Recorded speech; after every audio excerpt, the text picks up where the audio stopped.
Welcome back. While COVID-19 cases are dropping, the World Health Organization says it is now studying a hybrid version of the Delta and Omicron variants. The recombinant has been detected in France, Denmark, and the Netherlands. The WHO says the Delta-Omicron combination is not surprising given the intense circulation and mutations of both variants. It adds it has not seen any change in its severity so far.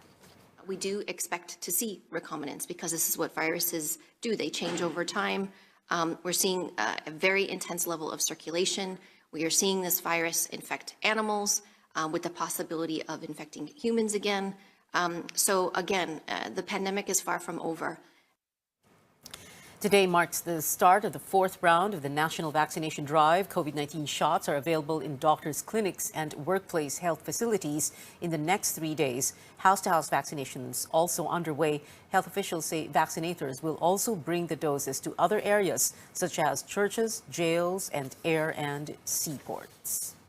We will do everything to continue access improvement, no, for our people. Para nang sa ganon, makamit natin yung 80% of our target population to be vaccinated fully, which is equivalent to 90 million Filipinos.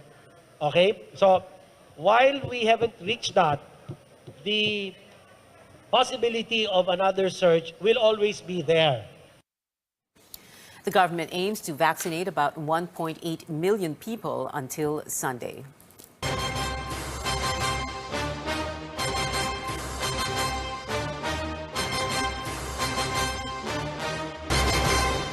Newly appointed COMELEC Commissioner George Garcia is stepping back from cases involving his former clients, Bongbong Marcos, and 3 other presidential candidates. That's amid concerns of a possible conflict of interest. Melissa Lopez reports.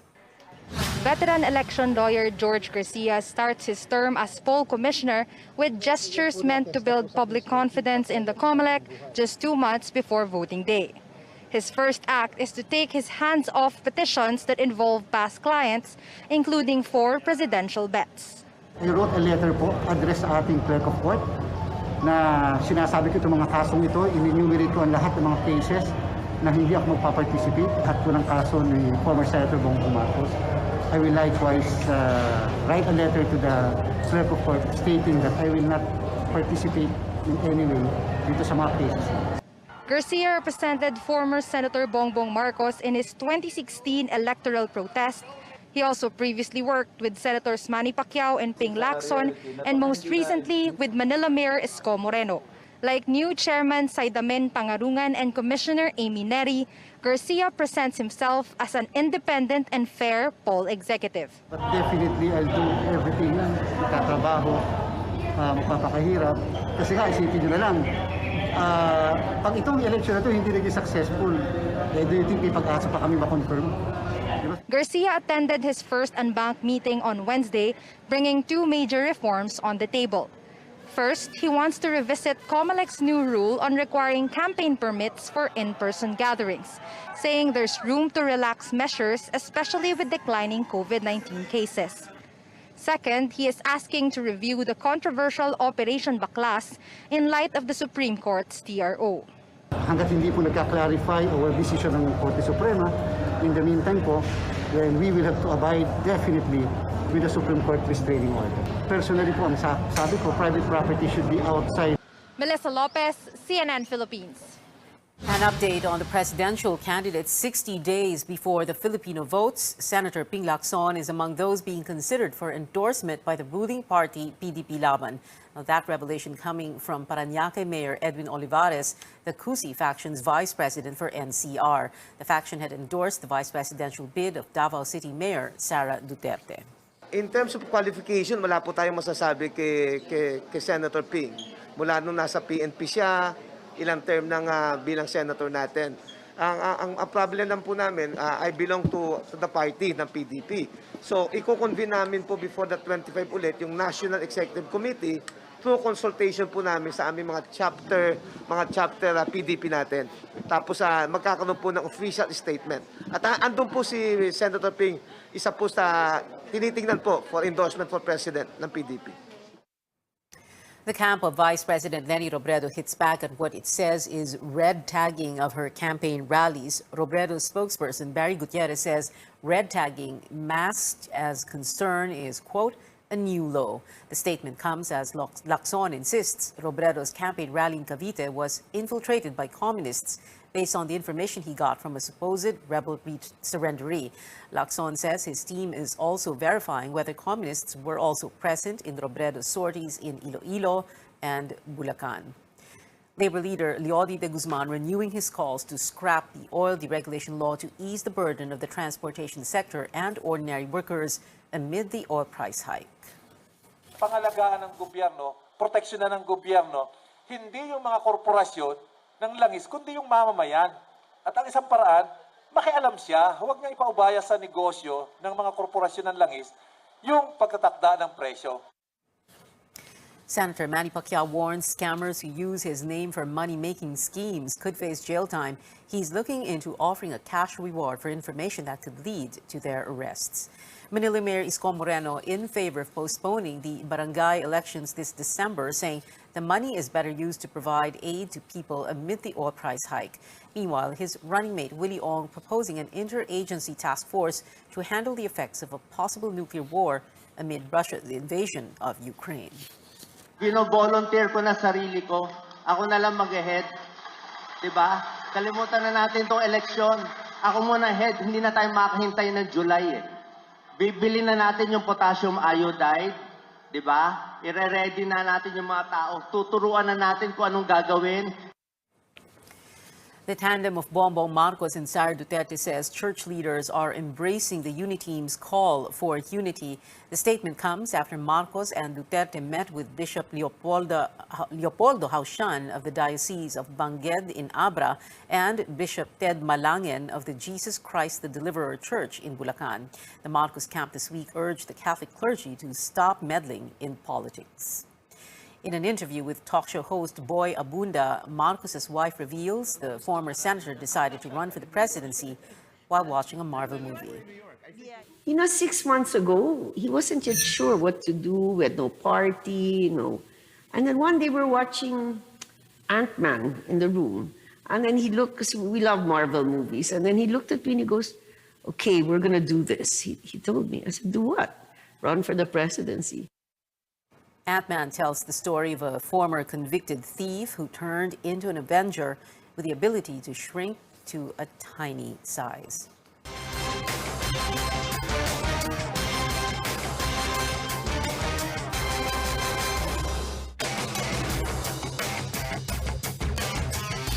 More stories ahead. It's a big night for BTS ARMYs. The first of 3 Permission to Dance on Stage Seoul concerts has kicked off. And another highly anticipated feature, Star Wars spin-off series, Disney Plus just unveiled. Take a look. Just starting to imagine a life without God. Actors Samuel L. Jackson and Ryan Reynolds are bringing the action and the laughs again in Hitman's Wife's Bodyguard. The sequel to the 2017 film brings us back Reynolds' character, a bodyguard who is ready to live a quiet life. But then he's forced to team up once more with this hitman, played by Jackson, and this hitman's wife, portrayed by the pretty Salma Hayek, to stop a madman from launching a terror attack on Europe.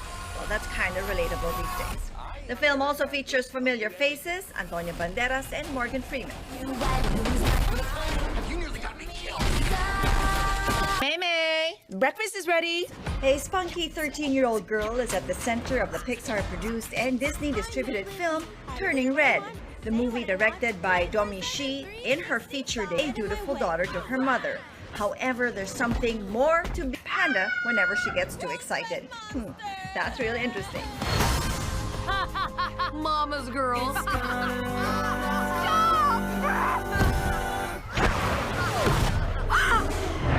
It's gonna be me. That was Christine Jacob with the latest in theaters. And that is it for now. Join me again on News.ph at 7 p.m.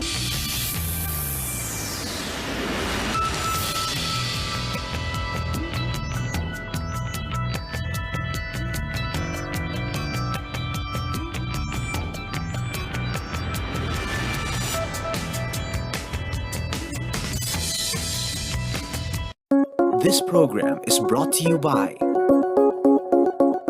Ang balita. Weekend sa CNN Philippines.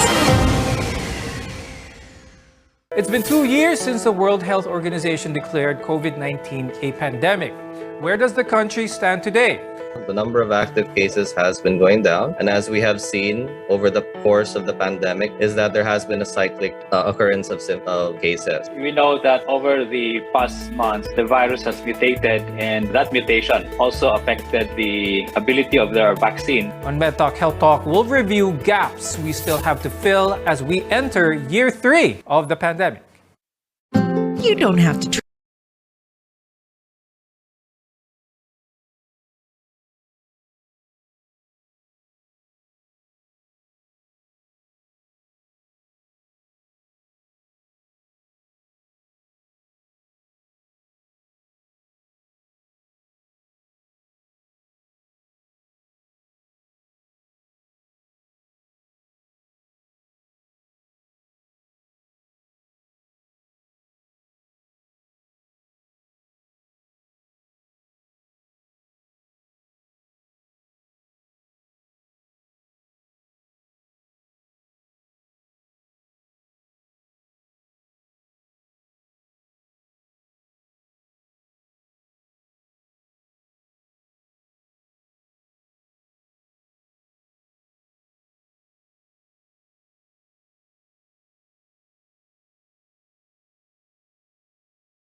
The country has gone to great lengths to empower women and close the gender gap in public service and business.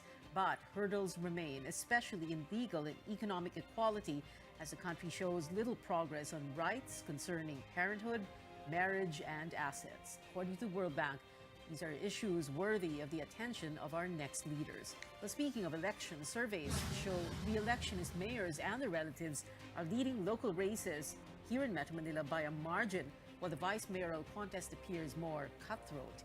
And at the national level, presidential bet Bongbong Marcos and running mate Sara Duterte maintain their leads in surveys come May 9th. Will these numbers translate to actual votes, or is there more that these surveys fail to capture?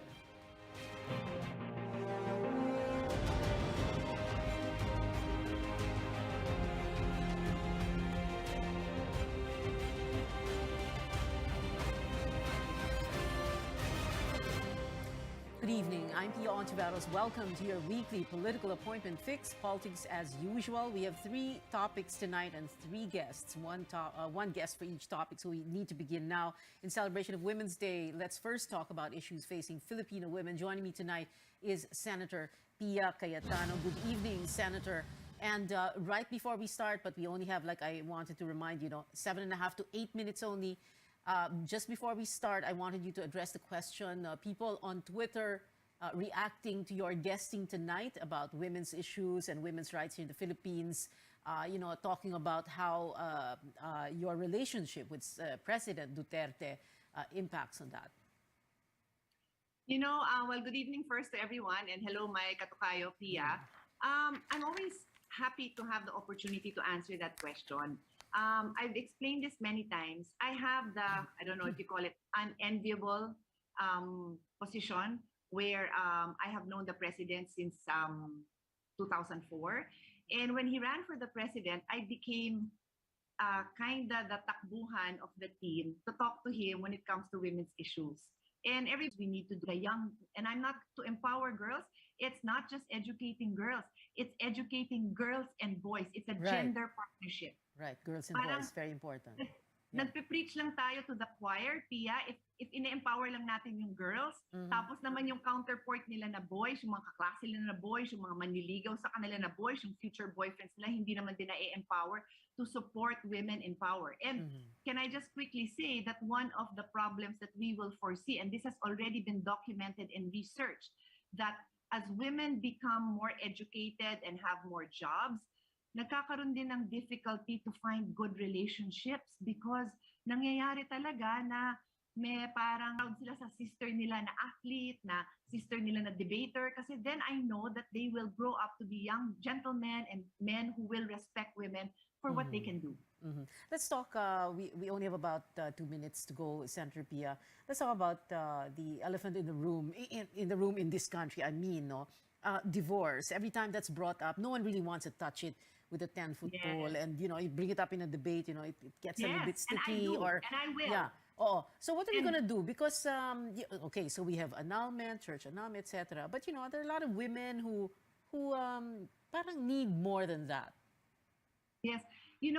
Seriously ko tong inaral. I went to 3 countries na marami tayong OFWs, Malaysia, and then Indonesia, and then Hong Kong. Sorry, Malaysia, Hong Kong, and Japan. Kasi ang dami nating OFW. Like in Japan, matagal na silang hiwalay sa asawa nila. Resident na sila doon, and yet they are legally bound. Kung ano yung kinikita nila in Japan, yung asawa nilang lalaki, may misis ng iba, may anak ng iba, wala nang pakialam sila.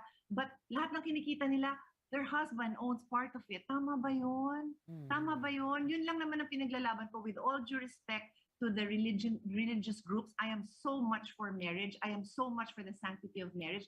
But there are instances na kailangan naman natin bigyan ng legal protection ang babae and sometimes ang lalaki to have a way to graciously and legally end that marriage. It's good you emphasize that, babae at yung lalaki, because Meron there din are naman, of also course. men who need more than an annulment. And of course, that's a whole, that's another entire issue, when we talk about relationships. Okay, we have, we need to wrap up already. So, Senator Pia, can you give us just final words, no? Mothers, single mothers especially, during the pandemic, the predicament of that, more economic opportunities for them, because that is another reality. We have single mothers, and for that matter, single fathers also. Yes. Back after a quick break. Lobby and Campaign Group Publicus Asia's David Yap for more. David, thank you very much for being with us tonight. So what explains this? And I wanted to take a wild guess, and then you can correct me if I'm wrong. From their relative, close relative. And number 3, most if not all of them, Metro Manila LGUs did very well in their pandemic response. Yes, correct. So just as an introduction for your viewers, our survey numbers suggest that incumbent mayors, as well as the relatives of incumbent mayors, as you mentioned, appear to be ahead of their closest rivals by statistically significant margins, at least at this point in time. It is important to emphasize, however, that these numbers do not guarantee victories for incumbents. We have to be cognizant of sampling variation and view these numbers from a stochastic perspective rather than a deterministic perspective. There remains a lot of uncertainty, especially when sampling is involved. It is also important to emphasize that a lot can still happen between now and May 9th, particularly in local elections where candidates are still waiting for the official start of the local campaign period. So incumbents typically hold advantages over their competitors because of familiarity, which includes name recall and brand recognition. People are used to them, people are familiar with them, and in some cases, their families. They've amassed tremendous amounts of social capital over the years and are often capable of leveraging these stores of capital effectively and efficiently during elections. And as you pointed out earlier, the pandemic brought even more opportunities for incumbents. So as Winston Churchill once said, never let a good crisis go to waste. In the case of COVID, LGUs engaged in the large-scale provision of dole-outs, medical assistance, testing kits, and perhaps most importantly, vaccines. As was shown in our 2020 survey tracker series, specifically for COVID, some LGUs performed extremely well throughout the pandemic, notching high performance ratings throughout the survey period, while others started out slow but eventually got up to speed. In general, most LGUs in the NCR ultimately performed well, at least according to respondents and the overall vaccination rate in the region. At any rate, the crux of the matter is that reciprocity is a powerful motivating force among humans, and people are wired to repay one good turn with another. It is not a stretch to think that at least some voters would remember the assistance given to them by incumbents at some point during the pandemic when they look at their ballots on May 9. David, I wanted to talk about the most notable figures here. No, so let's begin with Vico Soto. I mean, wow, just wow, 92%. And he doesn't, well, of course, I mean, his uncle, Tito Soto, no, showbiz and everything. But he's really gotten a lot of positive, very good feedback, right, in his first term. And that is why he's 92%? I mean, no one else, I mean, well, apart from Wes Gatchalian, whose brother Rex is doing a musical chairs with him, 85% si Wes for Valenzuela, Abby Binay Makati, 68%, pero 92. I think that is a testament to how he has thus far performed as Pasig City Mayor. So if we're looking at the numbers, I would go so far as to say that he has managed to sustain the momentum that he used to get him into the mayoralty position. And it also doesn't hurt that he has good rapport with both local and national media. So I think that those are huge factors in his present popularity. And I think it's also important to consider that he is only gunning for his second term. And people thus far appear to be receptive of the reforms, the programs, the projects that he has put forward for the people of Pasig. And I think that is a huge reason behind his, well, in this case, survey topping numbers. I mentioned already Wes Gatchalian and Abby Binay, so Valenzuela and Makati.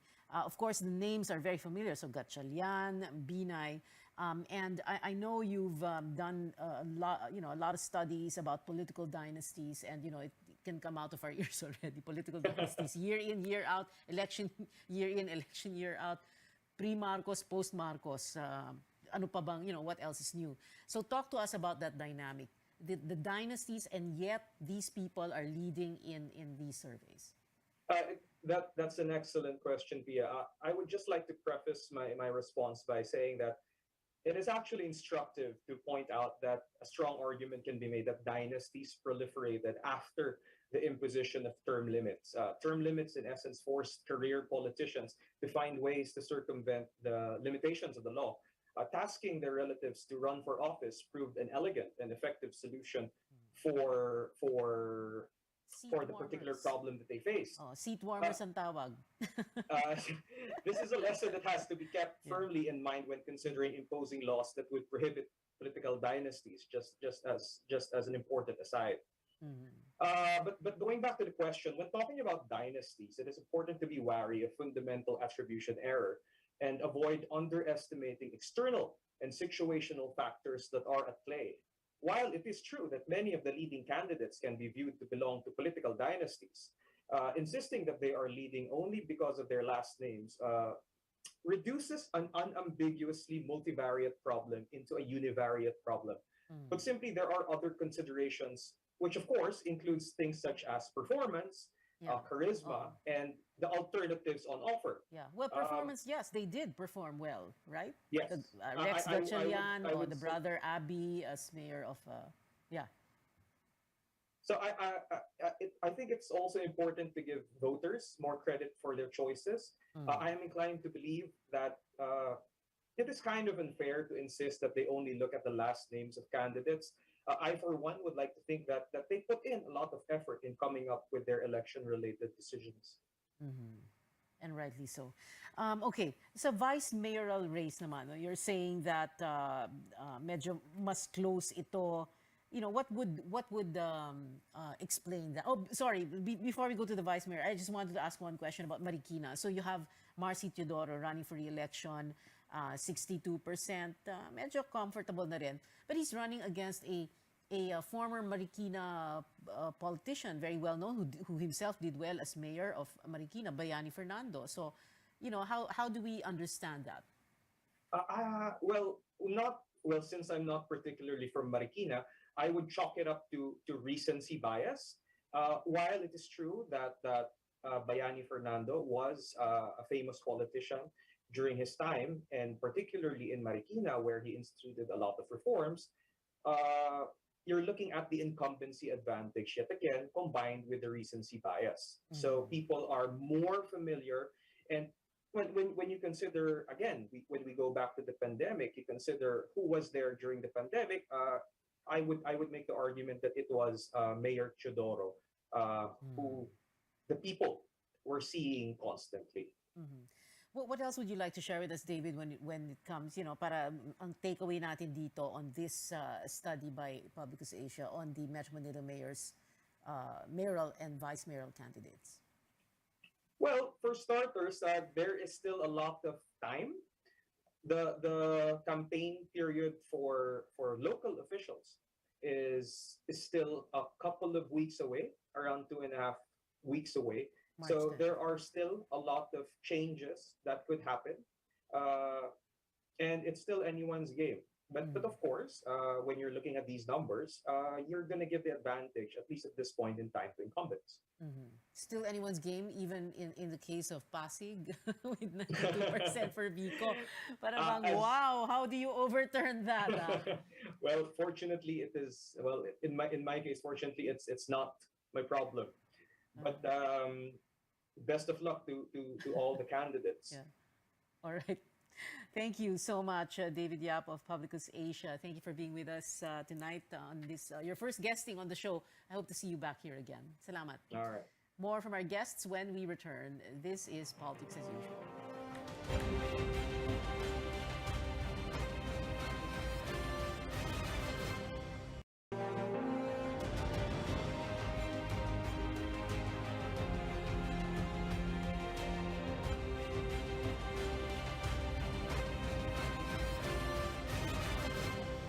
We're in our final stretch. This is Politics as Usual. On to national politics. Let's talk about the latest presidential and vice presidential surveys.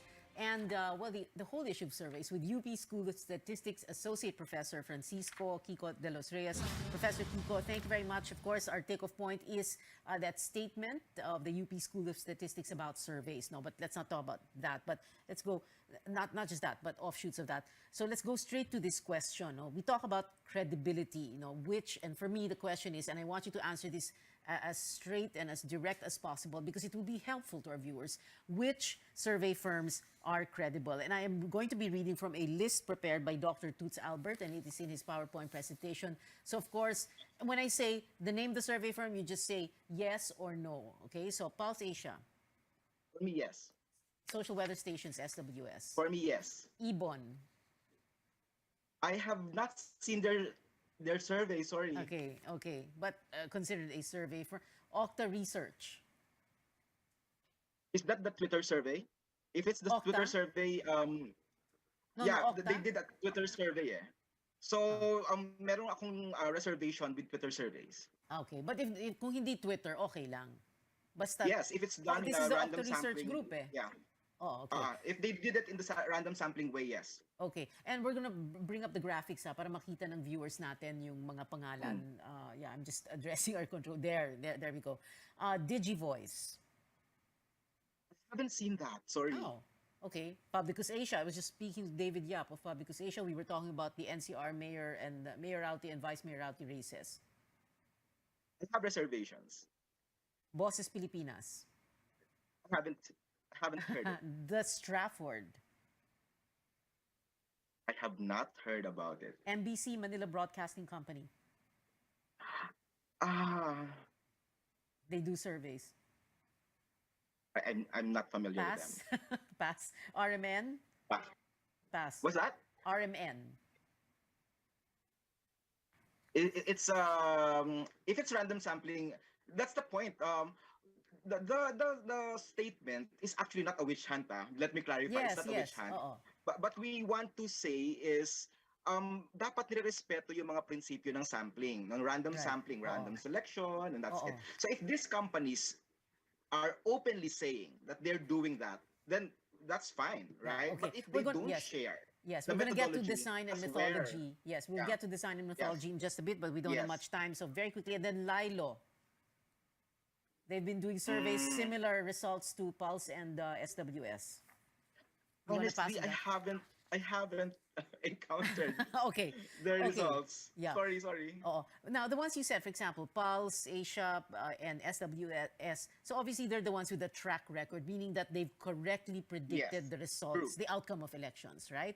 Now, Yes. the list obviously excludes surveys on social media, Facebook, kanina, nabanggit yun na, Twitter, Viber surveys, even Kalya surveys. And precisely Yes. because what you're saying here is wala kasing design and methodology Correct. yan, right?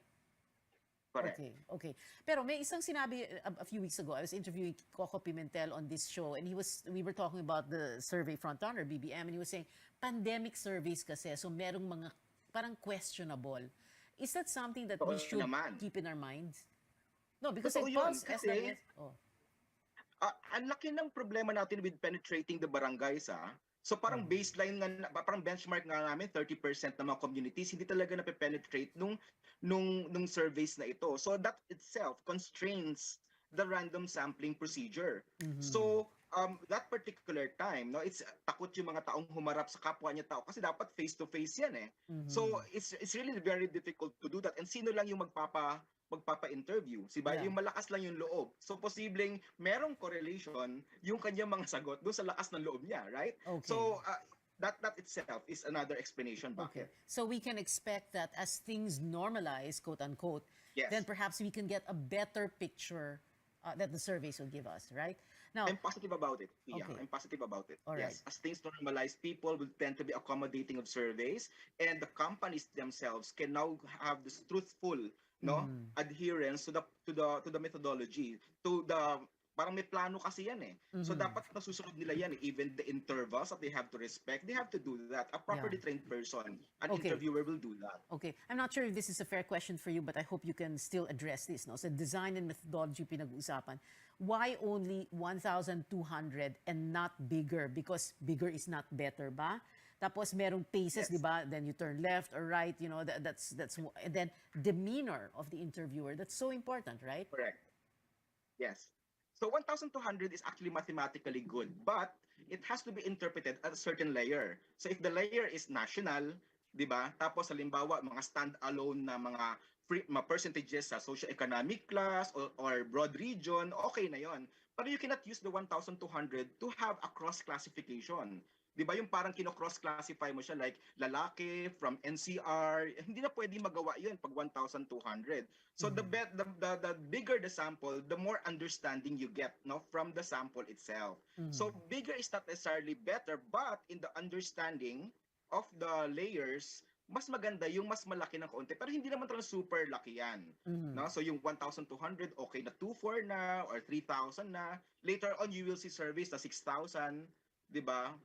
Okay na yon. Hindi talaga proportionate yun talaga dapat dun sa 60 plus million voters natin. Okay, and a final question to you and a final brief answer from you because like you've always said, a survey is a snapshot in time. It is a guide. You also use the word liwanag, no? A lighthouse to guide the campaign. Yes. But also, we are told not to vote according to surveys. Professor Kiko? Yes. Surveys only signify what is the current, what is the now. Your vote must be dependent on what you believe, what you research, no? Ayoko ngang sabihin palagi, pero sasabihin ko na rin, irespeto mo yung sarili mo. Pumili ka dahil sa yun ang decision mo. Ang pangit pumili na nag-decide yung iba para sa iyo, no? So don't let yourself be swayed by what the surveys say. Decide on your own and cast that vote. Right? I say that from your own self, no? Respect yourself, cast that vote, decide for yourself. All right, Professor Kiko de los Reyes of the UP School of Statistics, thank you very much for being with us tonight. We've been told before, don't talk politics at the dinner table or the family reunion or in Viber groups and risk digital warfare, but you can talk about it here at this table on this show, your weekly political appointment fix. Politics as usual. I'm Pia Ontiveros. See you back here next Tuesday, 8:30 p.m.